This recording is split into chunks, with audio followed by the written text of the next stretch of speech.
primero que hay que señalar es que las mujeres están ahí siempre. Luego, si las mujeres forman parte de la humanidad, si queremos hacer una historia de un pueblo, de varios pueblos, de una comarca, tenemos que hablar de los varones y de las mujeres, ¿no?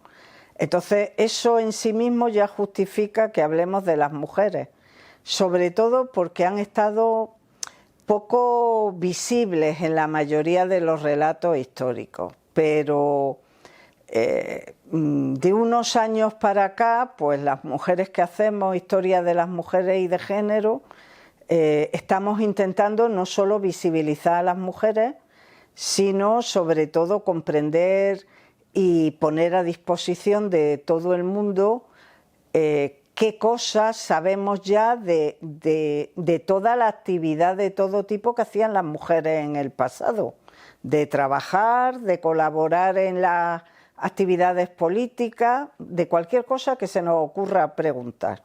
Mucho más de lo que pensamos y a veces con papeles muy, muy importantes.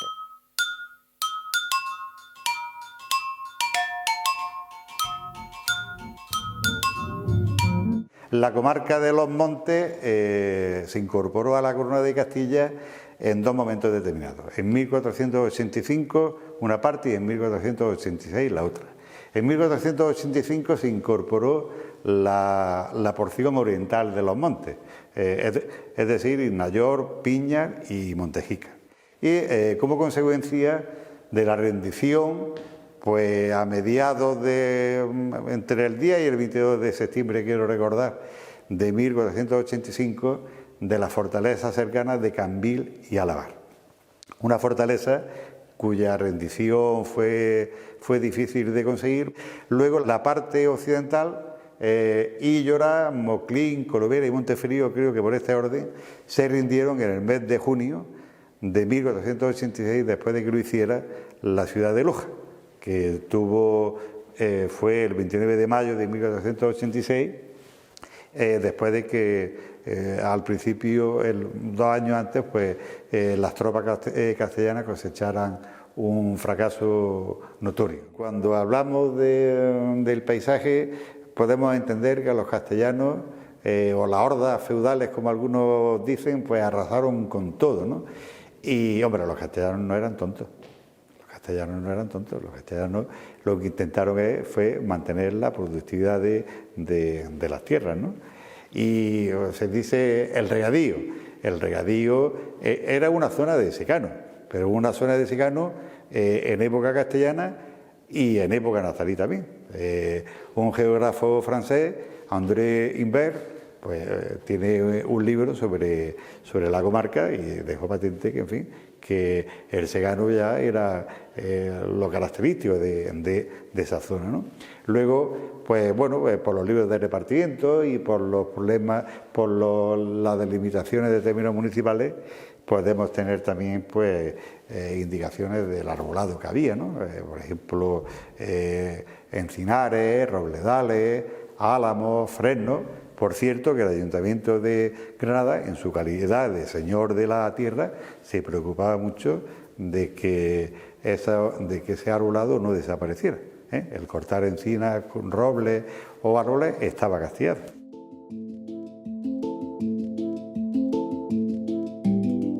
Las mujeres, como los varones que tampoco son guerreros, sufren la frontera, sufren la guerra, están ahí. Está ahí la mujer que mantiene en el castillo del guerrero, ¿no?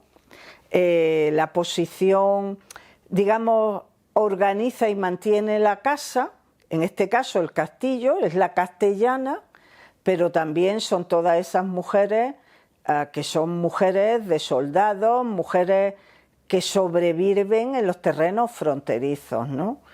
Y que además han hecho como sus cónyuges una tarea fundamental en las repoblaciones y en las colonizaciones de los territorios, o en el caso de los que pierden la guerra, ¿no? Pues han sufrido, como sus congéneres masculinos, las consecuencias de esa guerra. Han tenido que irse, han tenido que abandonar el desarraigo, que a veces no, que siempre es horrible y que lo vemos hoy todos los días también, ¿no? Y ahí hay varones, mujeres, ancianos, niños. Por lo tanto, la historia tiene que contar esa historia también, no solo la historia de aquellos hechos guerreros que nos permitieron construir una épica y que hablaba de un mundo muy diferente, pero desde hoy tenemos que contar la historia de otra manera. Entonces, ese es el desafío.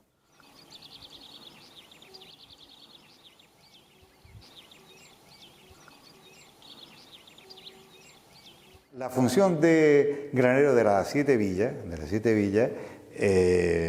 no era otra cosa que garantizar el aprovisionamiento de cereal, ¿no?, para la ciudad. Entonces, eso viene estipulado en el documento de creación del señorío, y luego después quiero recordar que hay alguna disposición que concreta esa función en el hecho de que los dezmeros, es decir, los que recaudaban el diezmo, tenían la obligación de traer el trigo hacia la capital y no venderlo fuera.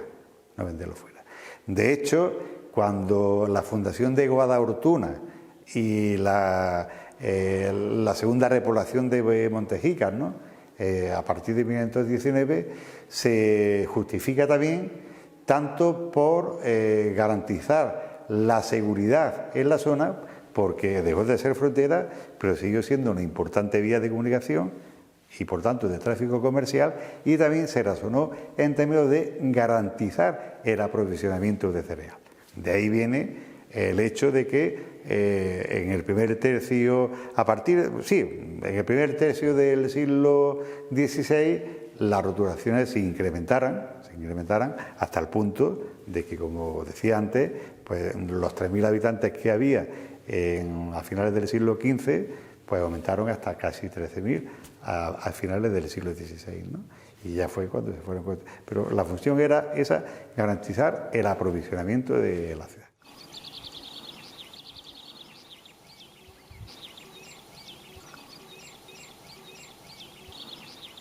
Entiendo que a Isabel la tenemos que comprender como una reina que desempeñó básicamente en el siglo XV y bueno, muere enseguida, ¿no?, a comienzos del siglo XVI, en el siglo XV su tarea de reina, y como cualquier otro monarca de ese periodo hay que entenderlo. Isabel fomentó un entorno donde se favoreció que las mujeres pudieran participar de la alta cultura de su tiempo. Entonces, estas dos tapuelas de las que se habla, pues realmente son mujeres que en su momento además tuvieron reconocida no ya solo por el entorno femenino, sino por la sociedad, por las gentes cultas de su época, pues una muy alta estima. Algunas de ellas llegaron a alcanzar, bueno, un reconocimiento social importantísimo.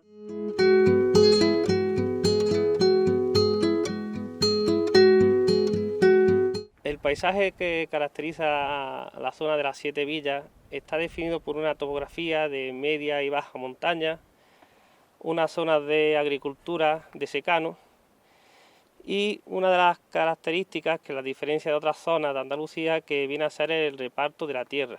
Es decir, es una zona en la que desde la ocupación de los Reyes Católicos ha habido una participación importante de la población en lo que es la propiedad de la tierra.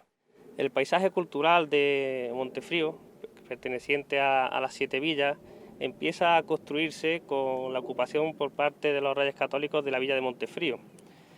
En primer lugar, los Reyes Católicos reparten las tierras entre los nobles, pero también hay una parte importante que se reparte entre la población que venía a colonizar esta zona.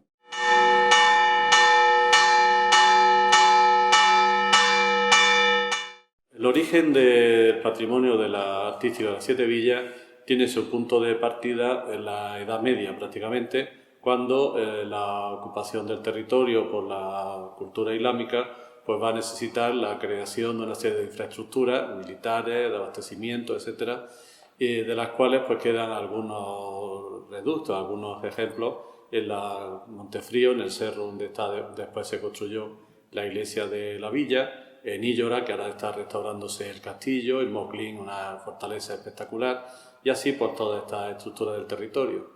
También pues los aljibes que eran necesarios, pero en cierta medida lo que atiende a lo que es la monumentalidad del territorio se produce tras la toma por los reyes católicos. De esa manera, esa configuración política y social va a condicionar lo que va a ser este patrimonio, que en un principio se inicia pues poco después de la conquista, con templos sencillos, con estructuras que después ninguna ha permanecido en el tiempo, pero ya hacia los años 40 es cuando se produce en cierta medida un cambio fundamental. Y es que toda esta sociedad y toda esta población que va viniendo poco a poco a establecerse en este territorio va a necesitar templos cada vez mayores, renovar las antiguas mezquitas en todo el territorio. De esa manera, el año no está muy claro, pero hacia el año 1540-42 se consigue una disposición real por la cual los beneficiados, las vicarías, los sacerdotes de esta comarca podían administrar libremente los fondos sin tener que ceder por solidaridad a otras zonas de Granada. Como era una tierra más rica, permitió que se construyeran templos más grandes, más monumentales, y además aquí va a participar una figura fundamental, que es Diego de Siloé. Se va a ser encargado por el arzobispado, por los arzobispos competentes, que diera los diseños de algunas de las iglesias de Granada, las primeras parroquiales, algunos edificios importantes, y en la comarca de los Montes, precisamente es Antonio d'Ovalle el que lo va a llamar para que supervise los nuevos proyectos, dando información de corregir algunos elementos, como por ejemplo en Guadortuna, que la iglesia estaba ya en construcción y él proyecta o controla la capilla mayor. En otros, la responsabilidad de ser completa, como el caso de Ignayós o el caso de Illora, y también en Moclinda, un primer proyecto, pero en otros casos va a ocurrir que una vez que Siloé ha dejado el proyecto, serán otros arquitectos, Juan de Maeda, Martín de Bolívar, por ejemplo, en Moclín, los que se encargarán de rematar estos diseños. Siloé siempre tuvo un carácter especial, incluso los arzobispos, cuando se iban sucediendo en la prelatura de Granada, pues le aconsejaban al sucesor que le hicieran caso, que contaran con él, porque daba buen aire a las obras que proyectaba, debía tener además un carácter convincente en sus proyectos, en sus diseños, y ese carácter de saber conciliar lo estructural con lo ornamental, aunque al final de esos días fue depurando ese estilo decorativo.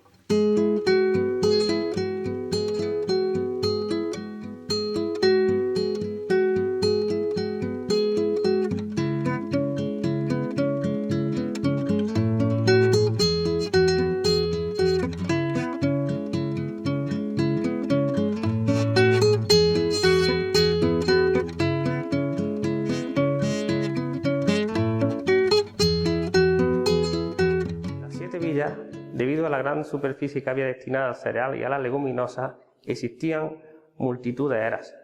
Las eras son zonas empedradas, normalmente de forma circular, y que tienen una funcionalidad dentro del proceso de transformación del grano. En la era se obtenía el grano para trasladarlo al molino. Habitualmente se situaban en las zonas más expuestas al viento, ya que servía para aventar la paja.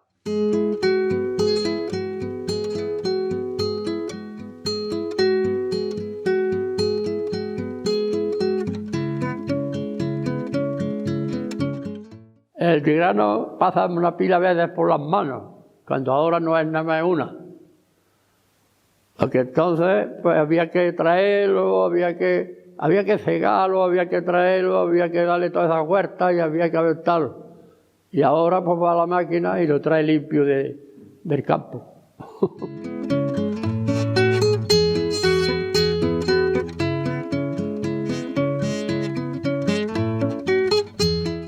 El trabajo de la era directamente, pues se metían los haces con las angarillas. Si el terreno era muy quebrado, se barcinaba con los mulos. Y las angarillas, que se llaman. Y si no era muy quebrado, con carros. Si el terreno admitía carros, pues se hacía con carros. Y los haces llegan a la era y había que emparabar, que se llama, o sea, colocarlos para poderlos trillar. Si la era tenía algo de balate, se ponían alrededor unos pocos de haces haciendo murallas para que no se desparramara la miel. Siempre se enganchaba el mulo más viejo en la parte de dentro, ¿sabes?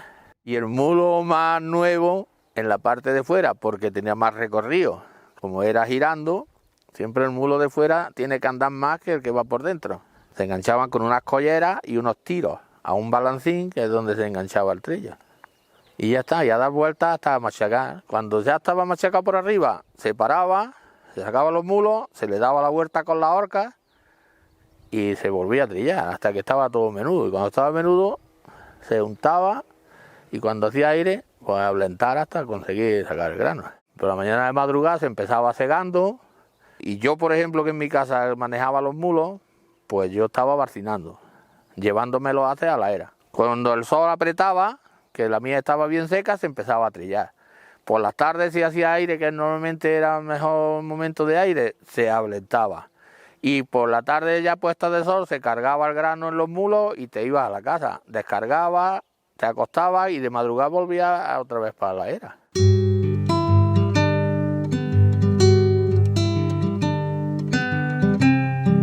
Las mujeres en la era, pues ellas hacían su labor, lo que era pues barrer y juntar lo que era el grano. Y luego, pues cuando se ponían a ablentar las mujeres hasta que se terminaba el grano. Y ya la paja la dejaban a un sitio, a un lado, y el grano a otro. Y luego, pues a embarzar en sacos hasta que se lo llevaban de la era.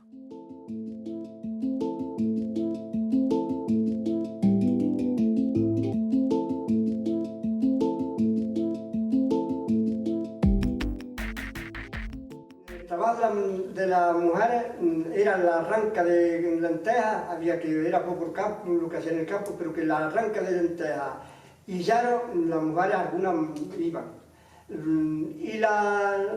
Y en las eras sí trabajaban más, porque las eras era el trabajo de que una con las cobas, barriendo la barba, la otra con una palilla, con la pala, pero que no era trabajo muy fuerte. El trabajo fuerte era la plantar, trillar, barcinar, todo eso era el trabajo, todo eso lo hacía el hombre. Pero ya la mujer trabajaba poco, en cosas de campo.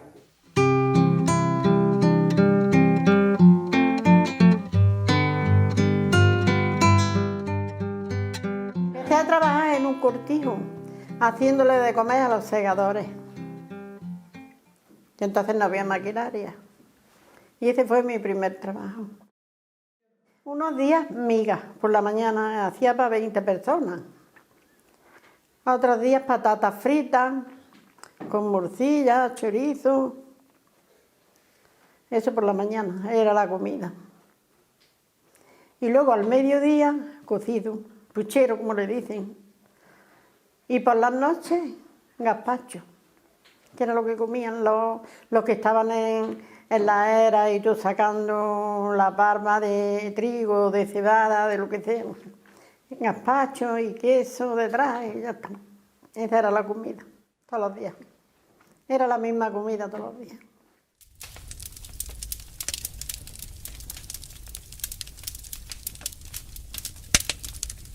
Los papajotes, mira, se hacían sobre todo en el invierno, que esto es más para el invierno que para el verano. Cuando nos íbamos por allá a la aceituna, pues esta es la comida que teníamos más buena, que era más de... Por las mañanas, algunas mañanas hacíamos papajotes y otras mañanas migas. Pero por las tardes, muchas tardes, cuando veníamos, pues sí, nos juntábamos así todas las que estábamos en el cortijo y nos hacíamos nuestros papajotes, nuestro cafelillo por las tardes, nos lo comíamos. Y ahora pues se hacen porque a los niños toda esta tradición les gusta todavía a toda la gente. Y los hacemos, pues, nosotros nos juntamos ahí todos los vecinos ahí abajo y los hacemos muchas veces. Con chocolate, se hace chocolate y se comen los papajotes. Ahora, pues antes los hacíamos pues nada más en agua, bicarbonato, sal y harina.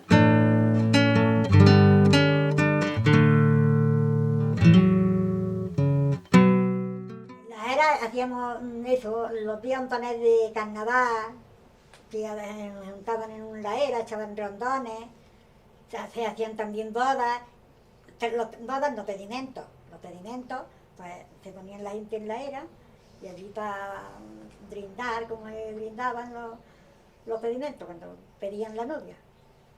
Y bailar también, se bailaba en la era. Cuando chiquitilla, pues jugaba a recondar, jugaba a la gallinica a la ciega, todo eso se hacía en la era.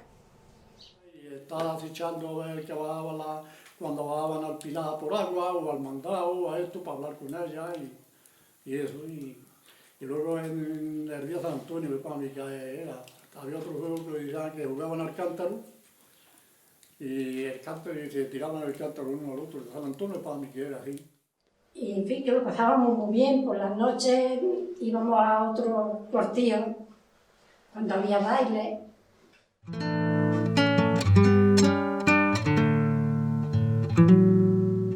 En ese tiempo se hacía la siembra desde el mes de septiembre hasta el mes de mayo, que se empezaba a recoger. Entonces, si había sembrado lentejas y había sembrado cebada y había sembrado, pues se recogía, lo primero eran las lentejas y la cebada y los trigos. Y se almacenaban, se metían en el cortijo, en unos graneros que teníamos, pues allí metíamos los granos. Y luego los traíamos aquí al pósito.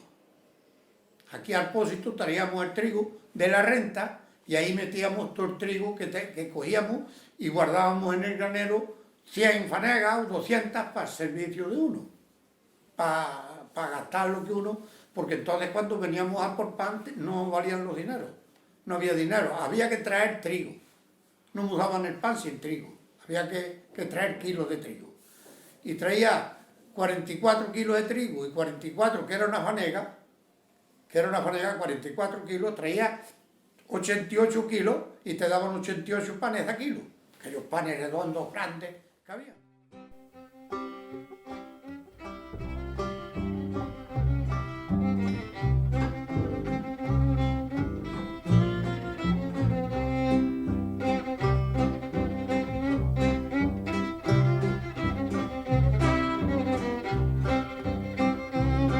Se construyó muy pronto, en el 1603, pues ya está construido porque se le alquilan la parte de abajo al sacerdote beneficiado que con 100 fanegas de trigo que había conseguido reunir de los diezmos de la iglesia, pues cree antes de morirse que lo hace bien para sus medios de salvación de su alma el crear un monte de piedad, un pósito pío. Y entonces le alquila la parte de abajo al pósito de Moclín, ayuntamiento. Y eso era en 1603, que el pósito se construyó muy rápido. Los constructores fueron los encargados de ellos, fueron los hermanos Rasi, Pedro y Pablo Rasi, italianos que estaban en Alcalá la Real, el pueblo vecino, construyendo una iglesia y se le encarga a ellos la construcción de la casa panera del pósito.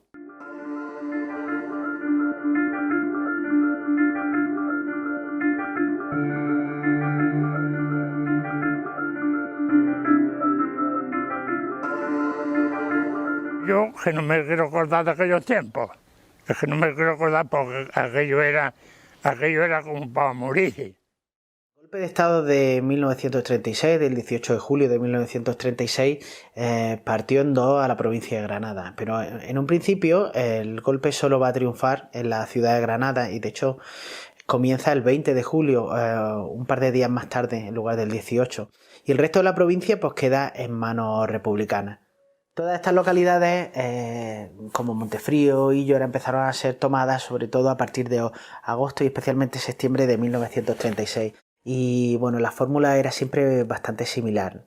Con una superioridad militar pasmosa por parte de las tropas rebeldes, que con un ejército bien organizado, comandado por columnas militares, siempre con el apoyo de voluntarios, de jóvenes granadinos, ya sea milicias como españoles patriotas o, por ejemplo, los milicianos tradicionalistas y especialmente de Falange, pues llegaban a estos pueblos. El proceso era muy similar en muchos de ellos. Llegaban a la plaza del pueblo, tomaban la localidad y muchos partidarios de la República habían huido al momento de saber que las tropas llegaban. En ese momento es cuando comenzaba a funcionar la maquinaria de represión. Cuando llegan las tropas, empiezan a prender y a fusilar, a dar los llamados paseos a muchas de las personalidades, las más importantes, las más señaladas, los que habían colaborado con intentar frenar el golpe de Estado de los rebeldes y aparte también con las nuevas instituciones republicanas. Estas zonas van a quedar relativamente en calma, el frente va a estar estabilizado y especialmente la zona más norte de la comarca, la zona que puede estar más lindando con Jaén, como puede ser Inayor, Colomera y especialmente Guadaltuna, pues van a permanecer en manos republicanas hasta el final. En la guerra estuve en un pueblo ahí que le llaman Colomera. Colomera y un poquillo más arriba donde está el pantano, ahí echamos la guerra. Pero cuando vinimos, cuando acabó la guerra, pues entonces aquello era una pena, que no había nada, no había ni hierba. 3 años estuvo esto evacuado, que no había nadie, porque estaba entre 2 frentes. Ahí, en Moclín, en el cerro que estaban los nacionales, y ahí por encima, ahí frente, estaban los otros, los que le decían los rojos. Bueno, también nos podemos preguntar hasta qué punto el hambre afectó a estas poblaciones. Bueno, hasta el punto de morir de hambre. No en vano siguen siendo conocidos aquella funesta década de los 40 como los años del hambre. Es verdad que hubo años muchísimo más marcados, como el año 41, como el año 46, pero lo cierto es que las muertes por inanición se produjeron. De cuando cogían el trigo o la cebada, lo que hagan, rebuscando para comer, rebuscando aceitunas, con 10 o 12 años, 13, hecho en Chavea. Y entonces que está la vida muy mala, porque yo, cuando se acabó la guerra, yo me acuerdo que aquí estaba la vida, peor ya no podía estar. Se moría la gente de hambre. Entonces el suministro estaba más jodido que ahora. Estaban bastante más. Yo en mi casa, en la casa de mis padres, gracias a Dios, hambre no pasaba. Trabajo mucho. En mi casa trabajó en del más chico hasta el más grande, hemos trabajado lo que hemos podido y más. Pero hambre no vamos a pasar. Que en el pueblo de Montejica se pasó mucha hambre. En el pueblo de Montejica, el 46, el 47, el 50, había muchas necesidades. Que en la casa de mis padres no sobraba mucho y dada la noche que no pasaban 2 o 3 pidiendo. Se ha afirmado que en torno a 200.000 personas murieron en España en los años 40 por muertes por inanición o enfermedades derivadas por la inanición, ¿verdad? Y bueno, en muchos casos hay otros factores derivados, otros tipos de muertes que si no son por hambre puede que tuviesen algo que ver. Por ejemplo, está atestiguado el aumento exponencial de suicidios durante los años 40. Y hemos visto como en algunos casos los atestados de la Guardia Civil sencillamente decían que motivo de la muerte, estómago vacío. Y aquí estuvo 3 años este pueblo evacuado. Luego entonces, cuando vinimos, se acabó la guerra, vinimos, estaban todas las puertas abiertas, aquello era un desastre, no había nada que comer, no había... Vamos, yo qué sé, ¿para qué les voy a contar? Peor ya no podía. La gente descalza, medio en cuero, sin comer, muriéndose de hambre. Aquí se murieron algunos de hambre. El hambre no afectó a todos por igual, por tanto, afectó sobre todo a las personas que no tenían que echarse a la boca. Y esto eran las clases más bajas que no tenían acceso a la producción agraria, no tenían acceso al trigo, al olivar, a la cebada, a cualquier tipo de alimentación.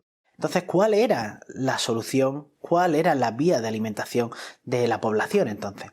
El régimen establece las llamadas cartillas de racionamiento, por las cuales teóricamente garantiza unas raciones mínimas a todos los habitantes. Los va ordenando en 3 niveles, de primera, de segunda y de tercera.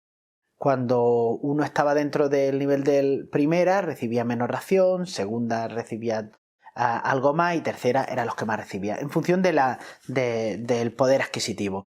Bueno, sabemos que en esta zona, por supuesto, las personas afines al régimen se aseguraron de estar en este tercer nivel para de esta forma acceder a más productos y luego poder dedicarlos al extraperlo.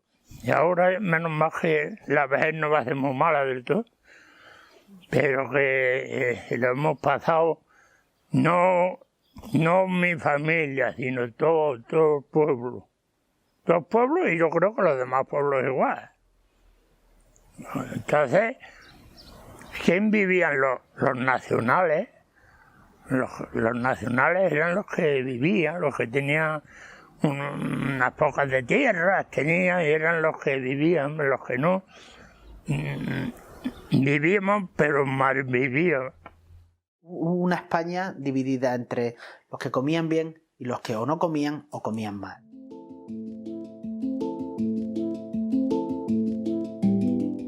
Cuando yo empecé con mi madre a vender los cortijos, que vendíamos pues cosas de droguería, de pedidos, y llegaban, nos echaban grano, nos echaban lentejas, nos echaban garbanzos, nos echaban todas las mujeres de los dueños del cortijo, que tenían que esconderse también de los maridos algunas veces porque no querían ni...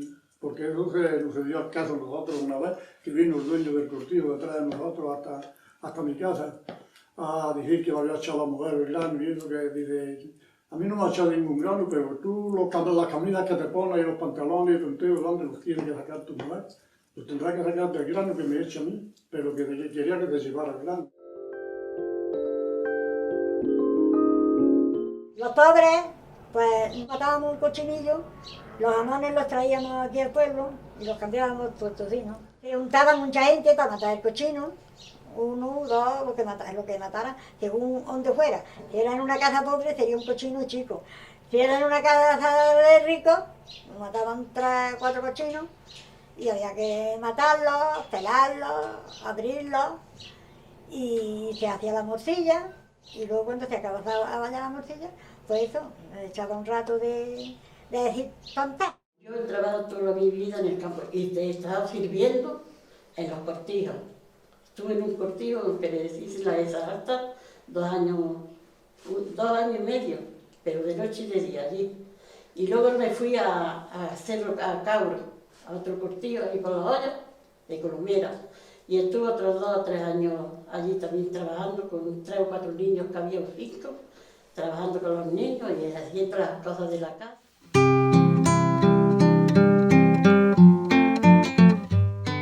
La historia está llena de mentiras que han pasado a formar parte de una verdad, a veces asumida, a veces repetida con hartazgo, y una de esas mentiras disfrazadas de verdad es pensar que las mujeres no han estado en la historia o que no han hecho nada en ella.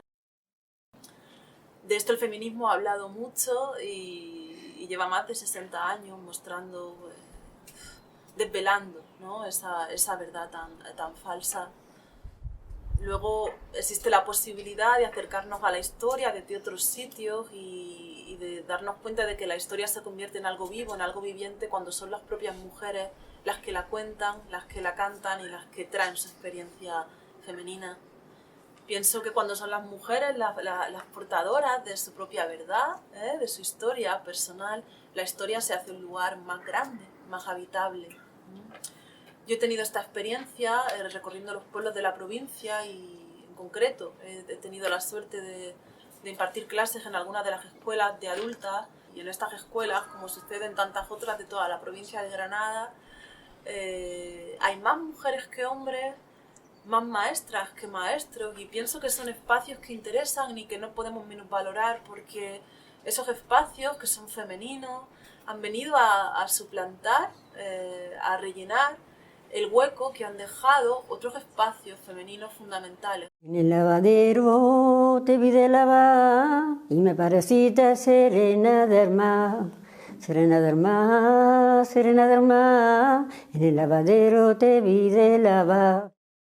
Cuando mi madre que trabaja mucho, para podernos criar, porque ahora le dan a la viuda una paga y entonces no. Y tenía 3 hijos chicos. Y he trabajado de noche y de día para criarnos. Así es que eso te puedo contar de mi madre. Y trabajaba, pues ya ves tú, cuando llegaba a mi casa tenía que trabajar con nosotros. Y de día iba a los cortijos y a donde la llamaban a coser. Ahora las pobres sufrían mucho todas en el escudo. Y era en este tiempo que llovía más que ahora y hacía el frío más frío que hace ahora. Y cuando estaban las criaturas en el corral de remolacha allí, con un saco puesto, un saco y algunas nanas más lavadas de la remolacha jugando fuera, que se seca. Y lavar lo mismo, cuando iban arriba a lavar. Cuando tenía 5 o 6 años estaba ya guardando cabras y eso.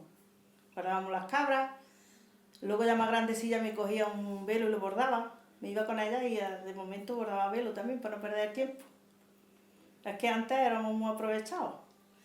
La ceba cuando estaba grande tenías que sacarle toda la hierba a mano, porque criaba muchas amapolas y muchas cosas que no tenían que estar allí. 7 años, pues ya cuidaba animales, ya me mandaban de cuidar animales.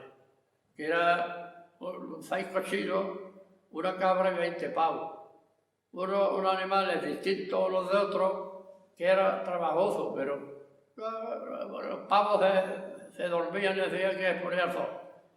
Pues yo a cocer pucheros y eso en mi casa, allí en mi casa, pues con 10 años estaba ya me dejaba mi madre al cuidar del puchero y del potaje con lo que pusiera ella cuando venía ella del trabajo. Después que se casaba, pues ahí ya venía la esclavitud. El marido sí tenía que ir a trabajar fuera del pueblo, según el oficio que tuviera. Si era segado se iba a segar a Linares o por Campillo, si era aceitunero se iba a la aceituna, y la mujer se quedaba en la casa ya, cargada de hijos y el trabajo que no se lo quitaba de encima ni a palos. Y luego si tenía su madre o tenía su suegra o tenía que ya eran mayores y tenía que echarles una mano, pues entre los hijos, los demás familiares que tenía que ayudar y lo poco que había de todo, estaba la mujer muy tirada, muy mal valorada y es una pena. Se iban conmigo al campo a la laborcilla que teníamos. A luego yo ya, como ya tenía mayorcillo, pues me iba a ganar por ahí y mi hermana quedaba aquí en el campo a ayudar a la casa lo que podía.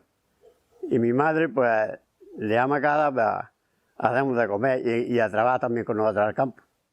Las mujeres hacían lo mismo que los hombres, ayudaban lo mismo que el hombre, porque si era un matrimonio, pues el hombre no se iba a encargar solamente de hacer todo el trabajo del campo él solo, le ayudaba a la mujer también.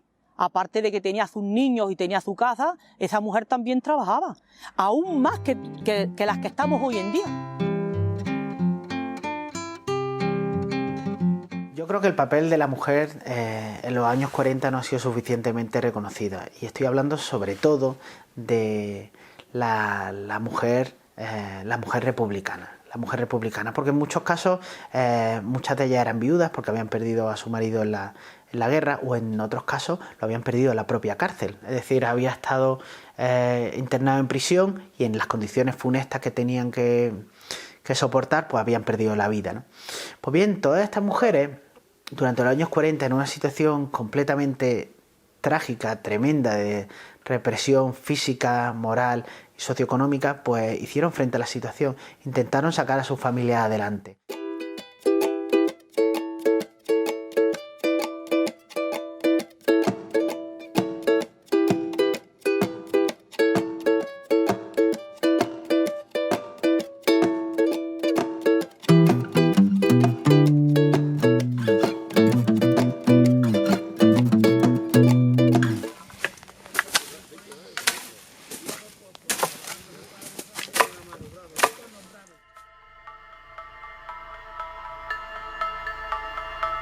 Hombre, con olivo estamos más a gusto. Con olivo estamos más a gusto que con los cereales. Y los cereales que eran muy trabajados. Bueno, hoy con la maquinaria ya los cereales no... Pero antes, cuando tú decías, voy a sembrar esta vega, que esta vega la he dado yo muchísimas veces, que era nuestra también. Aquí donde estamos, esto era de mis padres. Llegaba aquí a arar con los mulos, tenías que empezar por tirar el grano, tirar el abono a mano. Y luego todo el día aquí arando para enterrar esto. Y luego pues ya... Cuando ya estaba así, había que escardarlo. Había que volver a echar abono, escardarlo. Y luego que si riegos, que si esto. Luego tenías que... Pero hoy, como entra la maquinaria, pues tú sembras esto de trigo y viene y la máquina te lo ciega en media hora. Y antes era todo el día. A partir de que se fue dejando lo que es la trilla, ya se quedaron prácticamente aquí las que tenían buen acceso, pues prácticamente se han hecho edificios, o sea, se han hecho casas, se han hecho naves, se han hecho a utilizarlas de otra manera, porque eso ya es que no tenía otro proceso.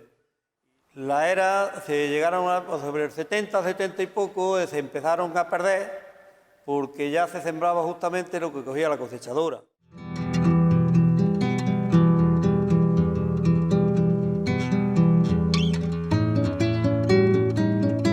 Salía yo a las 9 de la mañana y hasta las 8 de la tarde no me respondía. Y el trabajo, empezaron los tractores, luego ya pararon, los tractores servían para vacinar y también empezaron ya las máquinas secadoras. Y al empezar la máquina secadora ya quitó el trabajo de la siega del hombre, quitó, que aquello parecía que iba a acabar el mundo, que ya no iba a haber trabajo, que más decía por las máquinas. La maquinaria entró aquí ya en el 67, 68, no, antes. Me acuerdo yo que antes de irme yo a Alemania, estábamos mi padre y yo cegando en la Nava, y allí por debajo del 402 fue la primera máquina que yo vi aquí. Y yo, ¿qué? Y yo veía que aquello le cundía mucho, y le digo a mi padre, digo, papá, ¿de qué? Digo, mira qué máquina hay allí. Y aquello cae, digo, aquello está cegando allí trigo. Claro, hasta que yo estaba sembrado de trigo, pues allá que yo estaba sembrado de trigo, pues estaba llegando trigo. Y aquello. Y mira, y agarró la máquina allí, pum, y hizo allí los malos 50 o 60 cuerdas en el día. Y le digo, escucha, aquello de acá le cunde más que a nosotros. Nosotros teníamos que cegarlo, luego barcinarlo, trillarlo y aplentarlo. Todo esto teníamos nosotros para todo el año. Y la respuesta de él dice, bueno, y aquello va cegando y va haciendo todo. Dice, ¿y la paja de los mulos? ¿Qué hacemos con los mulos luego? ¿Qué comen los mulos? Claro, había que entregar la paja para los mulos. Digo, pues yo quedé dos cosas ya de ir informada, ¿sabes? Y pues coge la bicicleta y va y allí te informa. Llegué yo allí, claro, la máquina nada más venga a cegar y lo iba embarazando en sacos, llenaba un saco, lo tiraban al suelo, llenaban otro saco, lo tiraban al suelo y luego iban cargando los sacos. Y entonces una vez de las que paró la máquina, digo, le dije yo al chafe, digo, ¿te puedo hacer una pregunta? Digo, dime. Digo, esta paja luego, para las bestias, para los animales y eso, ¿qué se hace con esto? Y dice, esto viene otra máquina de atrás que la va haciendo alpaca. No, yo cogí mi bicicleta y me fui otra vez donde estaba mi padre. Digo, dice que eso viene otra máquina luego después y lo va alpacando y lo hace alpaca y para las vacas, para las bestias, para todo. Y bueno, vamos a cegar. Y yo agarré otra vez, me iba pum, yo cegando y mirando para la máquina. Y anda que le cunde lo mismo que a los otros. Cuando ya llevábamos un rato, dice, ¿por qué no te llegas allí? Le dice al maquinista que si puede venir a cegarnos esto. Digo, che, ahora mismo, yo estaba yo de tirar la hoja. Digo, ahora mismo me monté en la bicicleta otra vez, llego, era un muchacho joven, digo, ya estoy aquí otra vez, digo, ¿qué eres? Dice, para ver si puede venir a cegarnos allí 4 cuerdas. Dice, hoy no, mañana. Digo, estamos nosotros cegando, digo, para parar. Dice, no, estamos parados, que mañana tú lo ciego. El otro día llegó, nos traímos nosotros con el carro, nos llevamos los sacos y eso. Y tú te traes los sacos y eso. Y llevé los sacos allí, entonces ahora nos cego las jatas. Tenemos nosotros allí por una semana, los dos, y luego otra semana para traerla allí al instituto con el carro, y luego otra semana trillando. O sea, teníamos trabajo ahí para 3 semanas, para los dos. Y aquello nos lo hizo en 2 horas, por la gloria bendita. Aquello ya vimos el cielo abierto.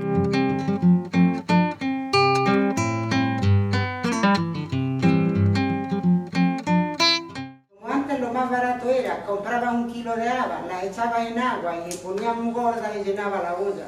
Y allí le echaban 4 papas y hacían un guisado de habas y una olla grande, y cuando estaban las habas cocidas metía aquello en un cholo y los niños pues empezaban a dar saltos y a chillar, y de ahí viene esta canción que vamos a cantar ahora mismo. El chorizo y la morcilla se despidieron diciendo, habas tenéis que comer, mientras que dure el invierno. Habamos el lunes, habamos el martes, el miércoles haba y el jueves tomate.